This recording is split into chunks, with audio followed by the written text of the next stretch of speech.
need to go higher to become happy. Amen? Just be happy and you'll be on high. You don't need to chase being on the top to become joyful, to become content, to become peaceful. But choose to be joyful, content, and peaceful, you will be on the top of the world. Napakaganda din po nitong parable, kwento ng ating Panginoon.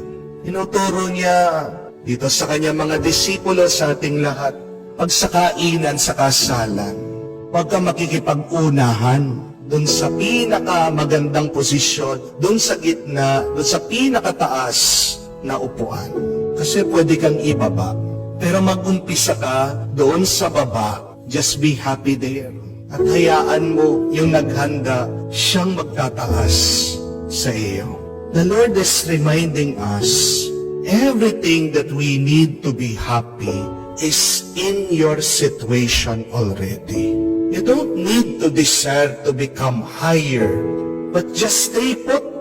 Because if you deserve to go higher, the Lord will do everything for you to go on the top. Di po ba?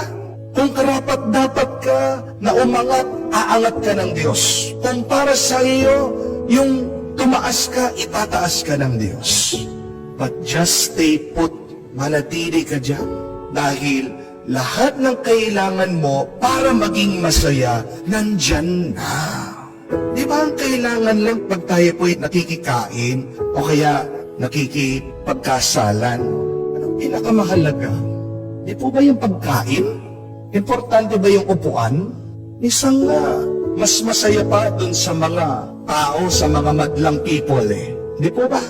Kasi kasama mo, makakilala mo yun eh. Pag doon ka sa presidential table, sa special table, hindi mo makakilala yung mga kaupo mo eh. Mga kasama mo doon.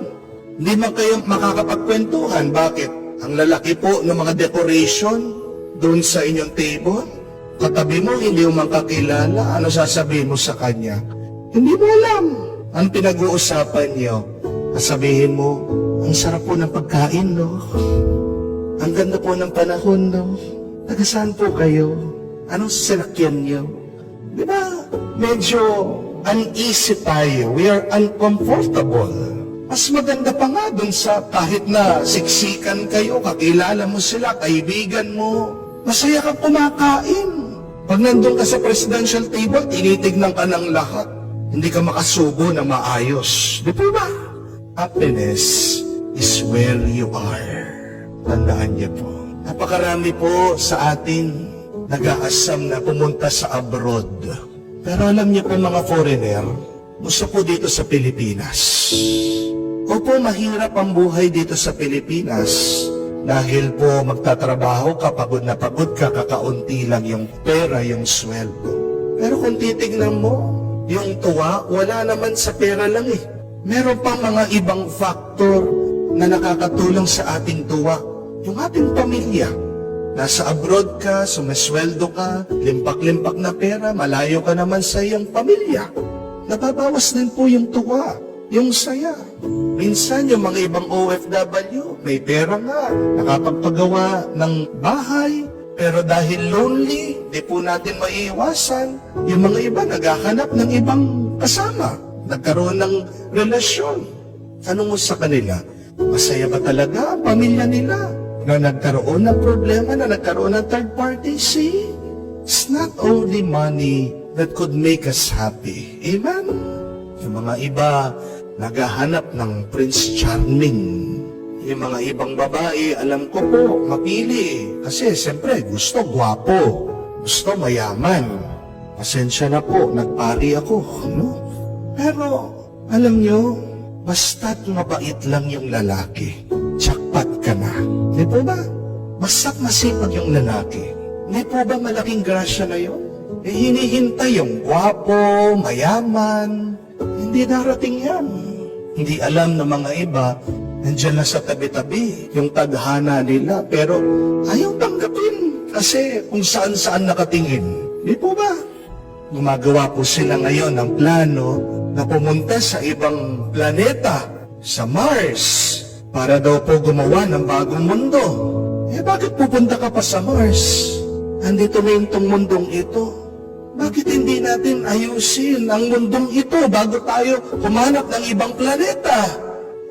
Alam niyo po kung magkano yung ginagastos nila para magkaroon ng space exploration? Bilyon. Kung ginamit mo yung bilyon na pera, tulungan mo yung mga nahihirapan, alam mo yung tao, pag binigyan mo lang siya ng sapat, maayos na yung buhay niya, magiging kapaki-pakinabang siya, makakatulong pa siya sa iba. Bakit meron mga magnanakaw? Bakit meron mga nagdadrugs? Kasi minsan talagang hirap na hirap sila. Bakit ka maghahanap ng ibang planeta kung itong planetang ito hindi pa natin maayos-ayos? So my dear friends, before you try to go higher, please go deeper. Laliman mo muna dyan sa iyong puso, dyan sa iyong kaluluwa, dahil lahat ng kailangan mo para maging masaya, para maging kontento, para maging payapa, nandyan na sa iyo. You only have to open your eyes. Tingnan nyo nga ang Panginoon. Tingnan nyo nga ang Diyos. Nung nagkamali si Adan at si Eva, they became imperfect. Pero tinapon ba niya? Pero sinunog ba niya? Sinira ba niya itong kanyang ginawa? Hindi. Hinayaan niya. Kasi para sa kanya, kahit na nagkamali ang mga taong ito, makakabawi sila. Yes, God has become disappointed with us. But remember, we also make God happy because we are God's beloved. Tingnan niyo ang Diyos, hindi naghahanap ng iba para maging masaya. Kahit na nalulungkot ang Diyos sa ating pagkakasala, pinipili pa rin ng Diyos na maging masaya sa atin. So, stop looking at the top. Stop chasing happiness. But stay put and believe that God has given you everything to be happy. Have faith and open your eyes and your heart. It's already there. And thank the Lord for His blessings, His graces. They are enough. Believe that. Sapat ang grasya ng Diyos. Araw-araw sa iyong buhay, sa iyong sitwasyon, sa iyong kalagayan, para maging masaya ka. Piliin mo lang maging masaya ka at mapupuno ng tuwa, ng galak, ng liwanag ang iyong buhay. Amen.